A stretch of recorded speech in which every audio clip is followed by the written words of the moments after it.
Stanley, syempre Chinese New Year na nga sa Sabado. Paano nga ba sineselebrate ng Filipino-Chinese community yung Chinese New Year dito sa Pilipinas? Depende sa Chinese na magse-celebrate. Ba? Oo. Kasi pag mayaman na Chinese yan, kakain kayo sa restaurant. Laureate yan. O kaya, Chowking. hindi. Authentic tayo. May mga private rooms. Hindi, oo, ganun. Oo. Ibang private room, Tito Lord, ha? Yung may malaking table, tapos parang family reunion. Kakain kayong Chinese Hindi food. may kumakatok. Ay, hindi. Wala ganun, Iba yun, oo. Tapos, syempre, alam mo na, yung huli, mango sago, pag mayaman. Okay. Diba? Oo. Mango sago, ang mga laureate. Yun yung panghuling yung dessert. Yeah. O sa umpisa yung bubusugin ka sa ulam, tapos nasa gitna yung fried rice. And then may mga ulam-ulam ulit. Ano nga ba paliwanag doon? Ba't hindi pa nga gitna, minsan hinuhuli yung fried rice. Appetizer kasi pinapakain sa inyo. May century egg, yung may seaweed, tapos may Okay, asado. okay. Appetizer yun eh. Okay. Bago appetizer, kasi akala nyo yung mani appetizer na tsaka yung tsaa. Wala yun, habang nag-aantay kayo ng appetizer o pinupuno yung Appetizer to the appetizer Oo, pa. ganon. Okay. Tapos, pagka syempre medyo kinulang ka ng budget, middle class, Okay. nasa bahay ka, kakain kayo ng lumpia, fresh lumpia.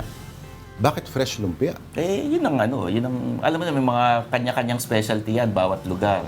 May mga kanya-kanyang recipe yan, bawat Chinese na auntie tsaka mga mamis, di ba? Kung mga Pinoy mamis, ang specialty nila, adobo, spaghetti, yung mga iba, lumpia, di ba? Yung mga Chinese adobo, patatim, ganun yung mga ibang kinakain nila. Pag Ngayon, medyo may budget. Okay. Pagka medyo wala ka talagang budget, edi makikikain ka dun sa mga kamag-anak na mayayaman. May napansin ka bang nagbago na ito modern times sa tradisyon ng pag-celebrate ng New Year? Siyempre, mas habang tumatagal, mas lumalaki yung ampaw na binibigay. Kasi dati, divisible by by 2. Yung mga 120, puro mga ganun dati, mababa eh. Ngayon, umangat na. Naging 200, naging 240, ganun na eh. Oo, kasi malas pag yung mga odd numbers. Medyo malas sa kanila yun eh. Aba. Yun.